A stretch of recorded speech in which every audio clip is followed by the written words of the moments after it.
sad. Wow, koga moje oči vide. Čekaj da te prvo lepo snimimo. Spremili smo se u Amalfi bojama. Jeste. Mi smo te sreli, je to ova neka romantična šetnja po kiši ili o čemu se radi zapravo? Pa, nažalost, hteli smo proslavimo Amalfi novi džin, ali je vreme pokvarilo sve, ali dobro, atmosfera i dalje dobra. Atmosfera je top, znači. Spomenem taj džin koji je onako fenomenalan. Džin je divan i u različitim je ukusima, ukusima naranđe, limuna i svim drugim voćnim ukusima, tako da sam sretna što sam došla bar da probam. Koja je tvoja boja? Grape. Bravo. Znači, gorkasto slatko. Jeste, tako. Tako voliš u životu da bude sve tako pomešano? Pa, nažalost, jeste. Reci mi jednu stvar. Ja imam neku informaciju, sad ne znam koliko je tačno, da se Bela Hadid povlači sa modne piste. Da li si ti to čula? Navodno je bolest neka u pitanju, malo se to otelo kontroli i ona je rešila da se totalno povuče. Fanovi su u šoku po svetu. Šta ti kažeš na to i kakve ti informacije imaš? Ona se dugo bori s nekom bolešću i dugo kače snimke kako plače, kako je teško pada naš posao manekenski, što je stvarno sam po sebi težak. S obzirom ako imaš neku fizičku ili psihičku bolest, mogu zamisliti kako je to njoj teško. Tako da verovatno je dovoljno uspela u toj karijeri i sad shvata da je za njeno psihičko i fizičko zdravlje bolje za nju da se povuče. Što se slažem sa njom. Reci mi, šta si ti čula? Da li postoji sujeta?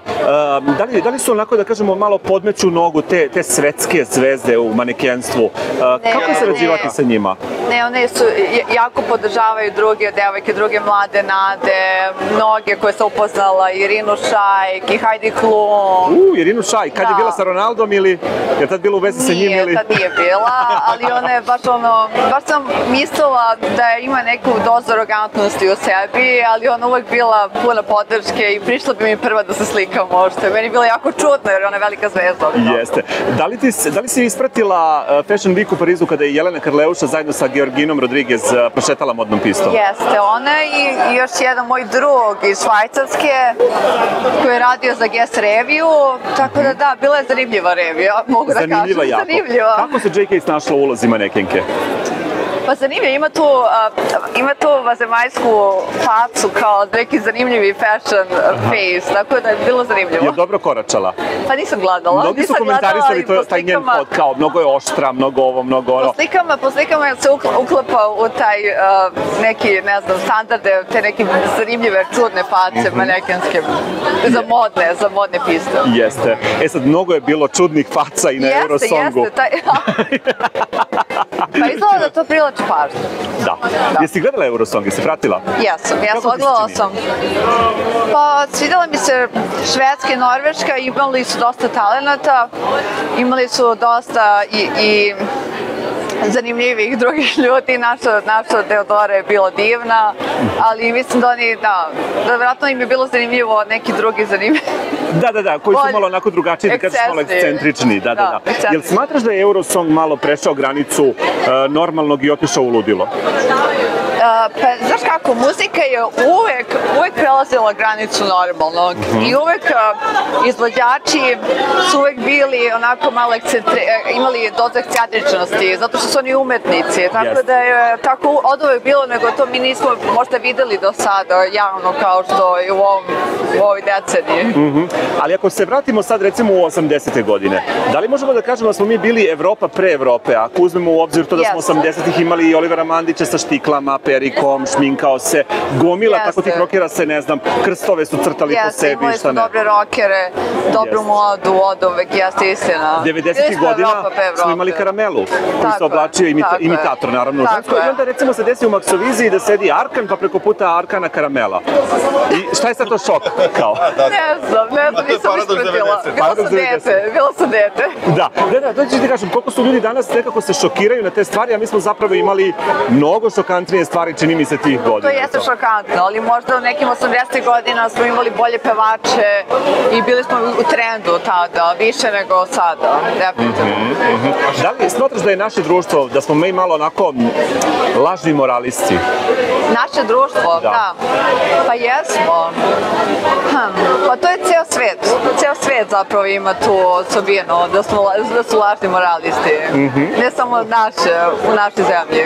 A jel ti smeta nekad, recimo, kada vidiš da se održavaju neke modne revije i, na primjer, oni pozovu neku reality zvezdu da prošeta modnom pistom, koja uopšte nije manekenka, ali je u tom trenutku popularna, pritom se bavi čudnim nekim stvarima, da kažeš onako i čudnog je nekog, čudnih nekih profesija. Sad, nažalost, da bi bio poznati model, sad možeš da budeš uspešan da bi postao model. Ranije bi postao uspešan preko modelinga. Da. Sada, ako si u nekom realitiju ili ne znam, ako si dete nekih poznatih roditelja sa Beverly Hillsa, onda postaneš model. Dok je drugačije bio put ranije ka modelingu i ka toj slavi. Jeste. Ranije si išao ka toj slavi, sad prvo treba da imaš slavu da bi postao maneken. Da, i novac, tako. Nažalost, da. Evo recimo kad sagledamo, tebe viđamo stalno na tim Bonati kampanjama i krasiš teo Beograd iz leta u leto. Koga bi ti sa javne scene ovako voljela da vidiš i da kažeš da bi mogao da ponese taj kostim i da se onako dostojanstveno... Bonati underwear. Neki kupaći kostim. A da nije javna ličnost. Da je javna ličnost, ali da nije manekenka. Znači neko sa naše javne scene.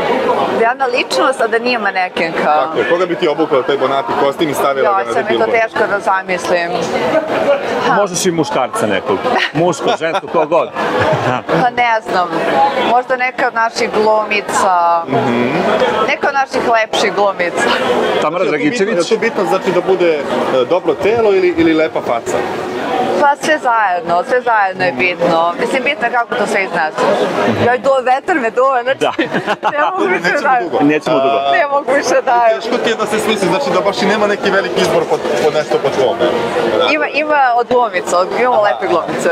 Ajde, recimo, evo da uzmemo od glumica Tamara Dragičević, na primjer, Sloboda Mićalović. Sloboda, tako je, Sloboda Mićalović, eto, ona je bilo savršeni model. Odlično. Reci mi, ovih danas promjena vremena jako česta i jako je užasno. Užasno vreme i to vrlo utiče onako i na psihu i na uopšte naše stanje i to. Da li si ti kojim slučajem zvala doktora Ivana Bosličića za savjet neki? Ne. Pošto su mu se mnoge bake su tražile doktora Ivana Bosličića, kaže moraju da se njemu obrate za savjet da im pomogne. Nisam čula za to. Nisi čula za to? Boga mi. Ivan Bosličić inače glumi u urgentnom centru i promoviše jednu kliniku, pa su ljudi pomislili da treba njemu da se obrate pojedini. Nije moguće. Stvarno pomislili su da treba da se obrate Ivanu. Da. Kaže, on je i doktor, on je glumac, ali on je i doktor, kaže. Glavno da on samo radi reklamu, da je on... Jel vidiš da ti je marketing? On je pozirao za reklamu. Upalila je reklama, to je bitno. Kao i tvoja. Kao i tvoja za kupaće kostime. To je bitno. To je najvažnije. Šta tebi kažu, recimo, najčešće, prema da kažem, tu si krasiš ceo Beograd, da te prepoznaju, šta kažu kad te vide, mnogo si visoka na reklami, kakve komentare dobiješ? Zašto? Za pički izgled? Tako je. Pa iskreno, ne prilaze mi ljudi.